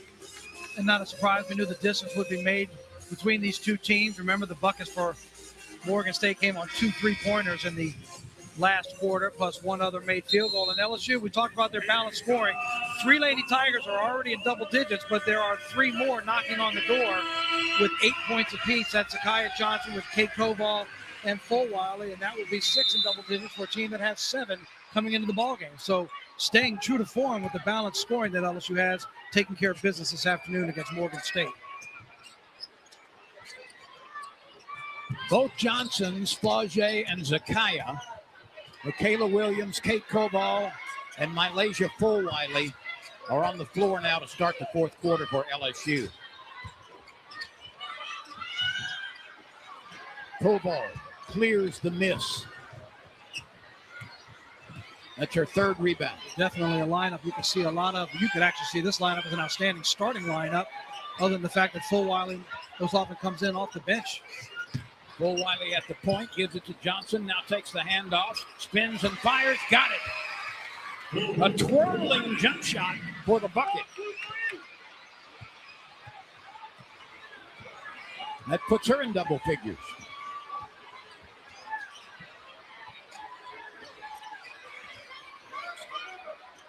(76-25).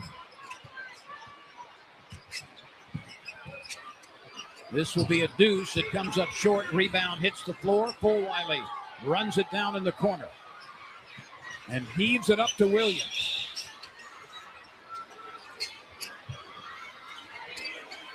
Johnson. That ball didn't have a lot of rotation to it and kind of came off the side of her hand. Looking for Wiley on the last possession with a nice little spin move towards the baseline. Hits the jumper to get her in double digits. Flaugier's got 12 points on 5 of 8 shooting. You just tell it's not completely there. She could easily be up at the 18, 20, 22-point range. Had a couple of turnovers. Shots that just have not been the usual Flaugier-Johnson shots that we've come to see. Johnson rejects that one. That's Zakiya Johnson. Late pass underneath to the other Johnson. Johnson and Johnson getting it done. It's the firm. The scoring firm of Johnson and Johnson. 40 paint points now for LSU.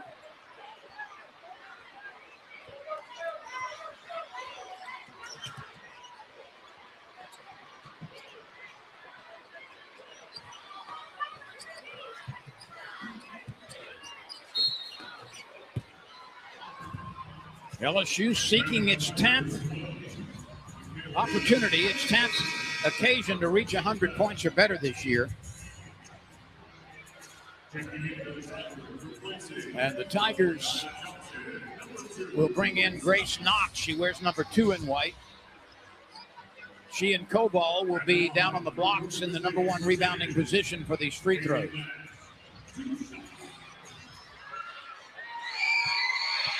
Did you have a chance to see any of the action Saturday with LSU and Louisiana Tech? Yes. Very competitive early. It was. Through 2.5 quarters, it was a competitive game, and I like to see it. It's only the second time that Kim Mulkey has faced her former school. It's great to see that matchup. You and I have been fortunate enough to do some of the Tech games over the last 3 years. We've gotten to know Brooke Store very well in her program. They're picked to win the Conference USA this season. They got the returning player, freshman of the year, Paris Bradley, coming back, picked first team. It was a fun game to watch down in New Orleans. Successful day for LSU between the men and the women. It was nice to see Tech, Mulkey on the other side, go up against her former school. And what was interesting, it was one of the very few times this year that LSU has trailed in a basketball game, as Louisiana Tech had a lead. I think maybe Duke had a lead at the end of the first quarter in Louisiana Tech, right? Yes, you're right. LSU made, I think it was a 9-point game at half, and then they pulled away in the second half. men look really good in getting that win over SMU. We'll see them at home Friday night. Coball.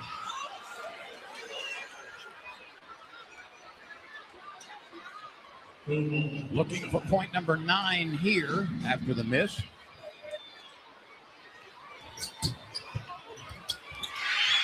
Used every bit of the rim for that one.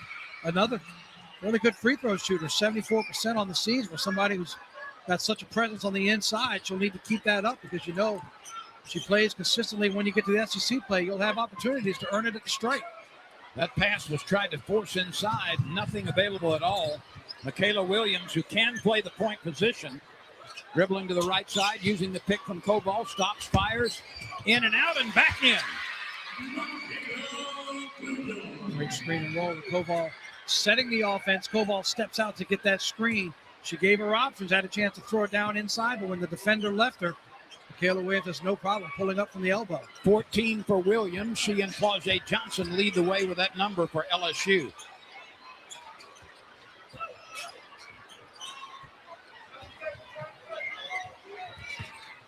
Shot clock under 5 again. Flau'jae Johnson blocks it, and a shot clock violation. Not just many we've seen in this game we've ever seen in an end game. I agree. It's got to be, what, 9? I think 10 of them now. Probably another 1 or 2 that we figured were, but they let them play on. It happened right there at the buzzer.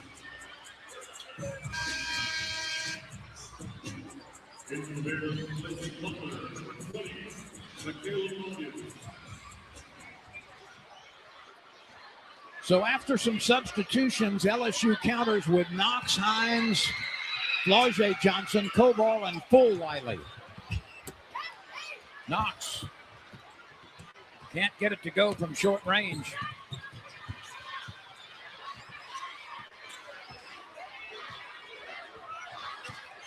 Bannerman takes a very long 3 and misses badly. After 30-plus points in her last start, she has been held to 8 against LSU.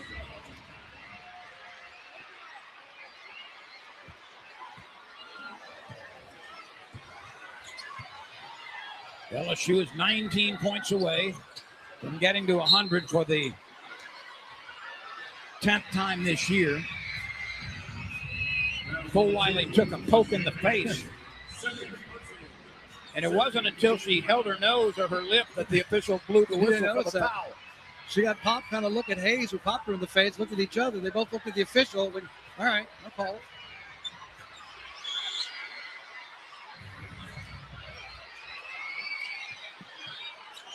Trying to get the throw inside. Too tall for Coball. Yeah, Kim Mulkey, they were trying to set a play. That's why they wanted Fulwiley to clear through. They were going to try to throw it up to Coball. Just the pass just went a little too fast and not on angle enough for Coball to be able to pull it down. Too much of a line drive. Yeah.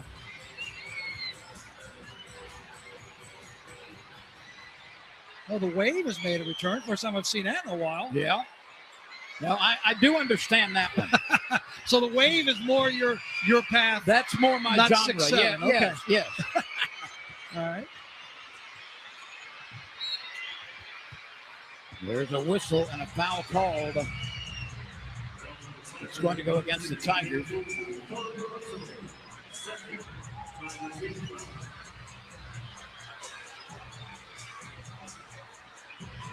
They either got Coball or Knox. I think it was Coball. That is correct.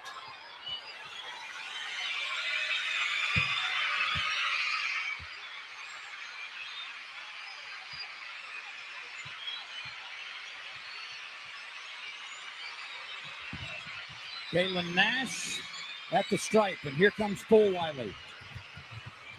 Brings it all the way, hangs in the air, draws the foul. She'll go to the line with 5:38 to play in the fourth quarter. LSU has never trailed and leads 81-26.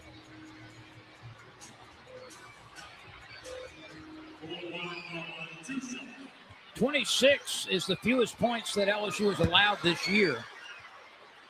That was against Southeastern Louisiana in the second game of the season.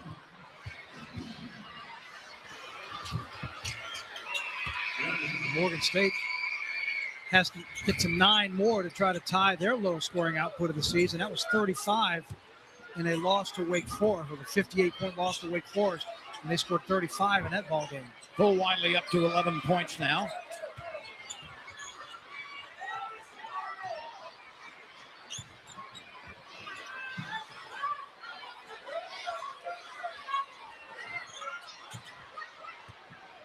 Three new players will enter the game for LSU at the next whistle. Hines makes a strong rebound. Richard down to Koval in traffic, and it is knocked away from her. She was double teamed and then triple teamed. Well, we talked about it time and time again. When you have 6'5" on the post, you want to put that ball up. Don't throw it down to her knees and ankles. You want to get the ball up. Morgan State calls timeout with 4:46 to go. We'll take a timeout. LSU 82, Morgan State 26 from Baton Rouge.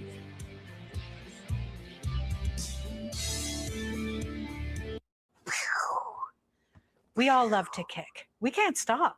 It's that Opsilura commercial. The eczema one. A mild to moderate eczema cream to help clear skin and kick the itch. I like to kick. I see people kicking everywhere. It's crazy. Opsilura, kick the itch. Kick the itch! Clear skin and kick the itch. Do not start Opsilura if you have an infection, as it may lower your ability to fight it. Tell your doctor if you have or had an infection.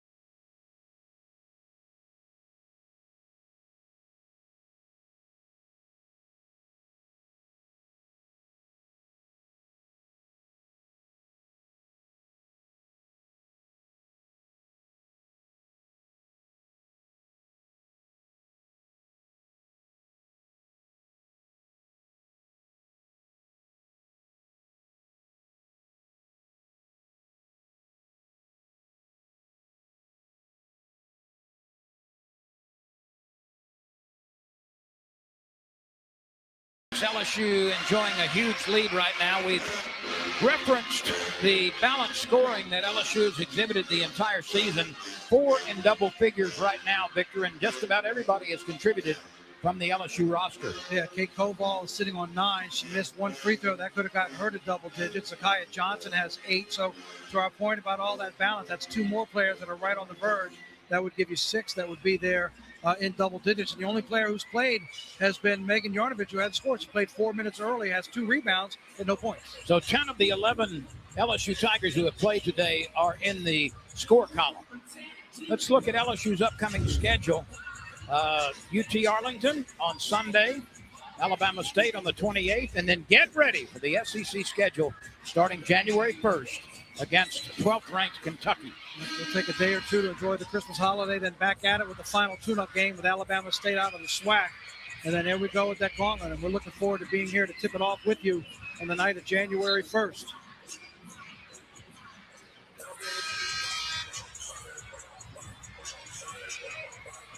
Speaking of Kentucky, and we switched sports a little bit, but congratulations to Kentucky and Texas A&M out of the SEC for getting into the Final Four in college volleyball. Texas A&M knocking off undefeated Nebraska. Yeah. And I believe that was at Nebraska, right? They went and did that on the road. Here's Richard. Joyner wants it, but nobody can get it to her at the moment. Still plenty of time. Oh, very nice pass inside. Johnson couldn't get it to go, though, from 2 feet away. That was excellent ball movement to get the layup attempt. Nice bounce pass on the inside. Johnson just a little bit of a fadeaway, missing that shot. And then a little contact on the backside there from the rebound, draws the foul. The Tigers pick up loosely defensively.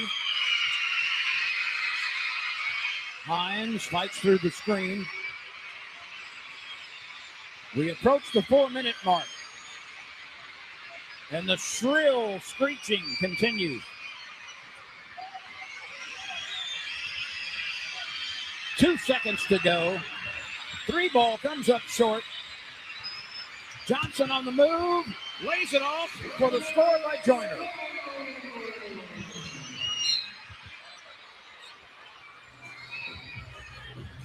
That's 6 for her. Hines commits the foul, and now Yarnovich will come into the game for LSU. She's played about 4 minutes. That came in the first half.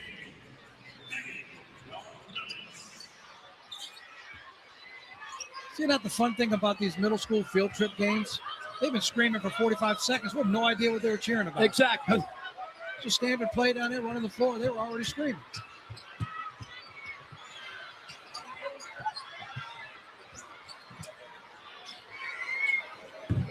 That's a good look and an open 3, and drilled by Myjai Hayes, a senior from Philadelphia.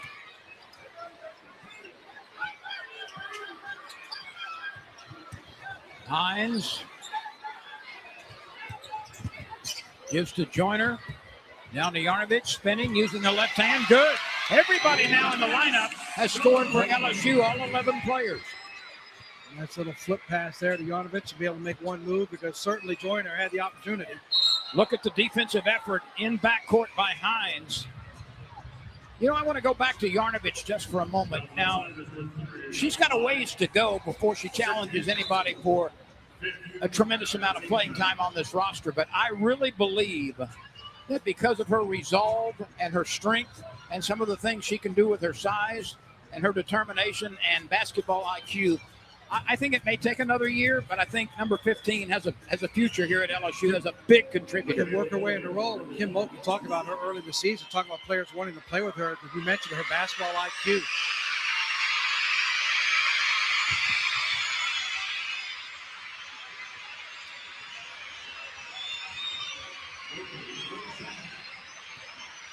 Bogans hits the first free throw.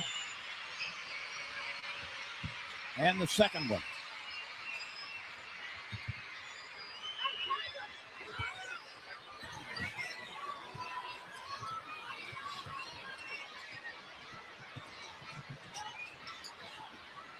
Richard to Yarnovich.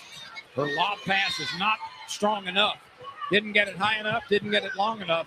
Good idea. Joyner was waiting for it. Yeah, give Woodson credit. Number 23, she hit the deck and got up fast enough to see that play coming, and then she's the one that went over and deflected. That's great also. Indeed so.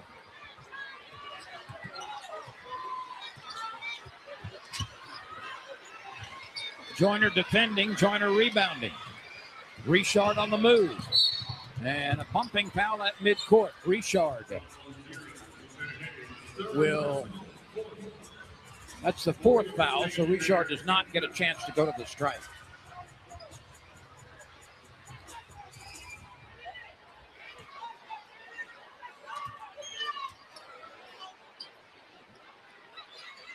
Hines will take the deep one, online but long. Rebound fought for it. Joyner tips it away and controls it herself. She puts it on the floor, spins, goes baseline. Gets in trouble, feeds Yarnovich, who comes up short. Joyner battling for it, couldn't get it to go again. Here we go with Morgan State bringing it up. 100 seconds to play. Nash. Bogans. James. Traveling violation. 89 seconds are left. So it appears LSU will come short of 100, but nonetheless leads 86-31. Yarnovich took the deflection, couldn't get it to go, gets it back after it's tipped around. She puts it up and it rolls over the rim and goes down. A little friendly roll right over the top there. Nice job of sticking with it. Well, that's what's impressive about her game.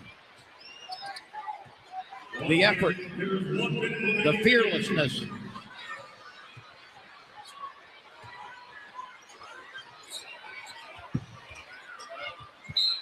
Richard poked it away. It's going to stay with Morgan State. Less than a minute to go.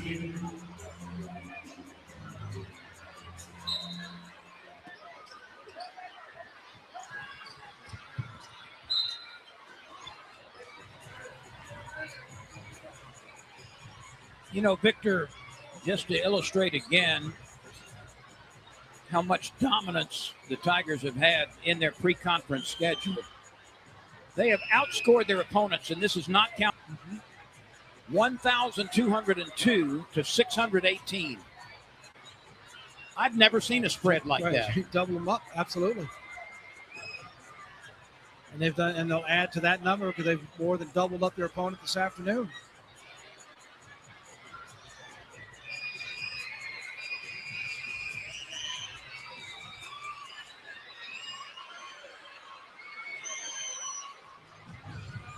I'm not sure what this discussion is about.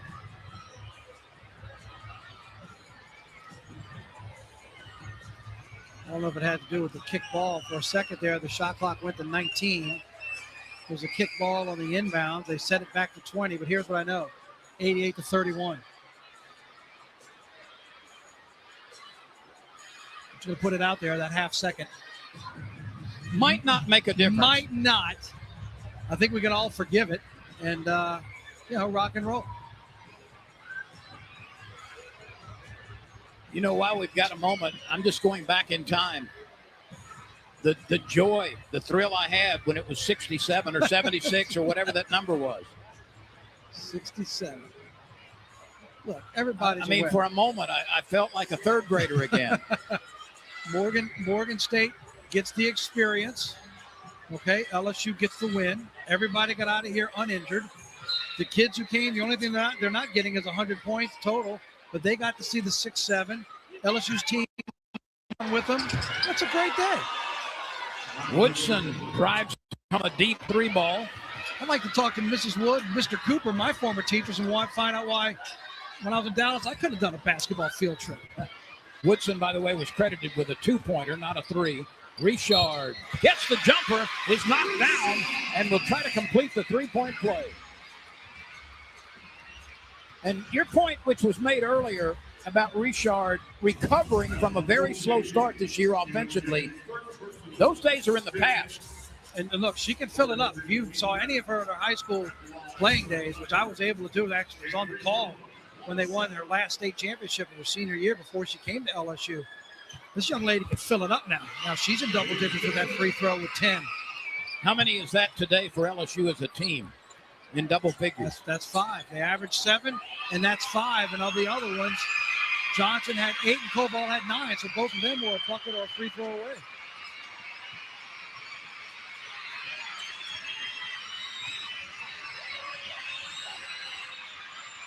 I hope you parked in an advantageous spot.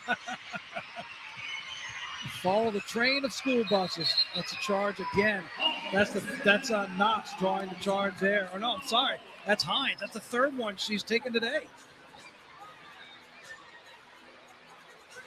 She and Knox, still very young, but that's a pair that's going to be a fine foundation for the future. Love seeing him get the dirty work done. Doesn't mind the contact. Great job. Fun afternoon. The kids had a good time. LSU gets a good win. Everybody gets out of it healthy. The kids at home have great stories to tell. And I got to see you experience 6-7. Everybody's a winner this afternoon here in Baton Rouge. Well, maybe not everybody. 91-33 is the final score. LSU remains unbeaten. The Tigers didn't get their 109 scoring average this game, but still put plenty on the board and had no difficulty at all in the first meet of the day. Wraps it up for Victor Howell. I'm Len Rollins. LSU wins easily. The final score, LSU 91. All right, y'all. Dubs in the chat. Dubs in the chat. As always, my pleasure. We will be back, I think, Sunday, and then maybe we only have like 2 more games before conference play starts. So I'm super excited about starting conference play. I hope you guys are all well. I think I see y'all before Christmas, so I'll say Merry Christmas this weekend when I stream. But as always, love y'all so much. Stay safe, and I will see you guys next time. Bye. Love y'all.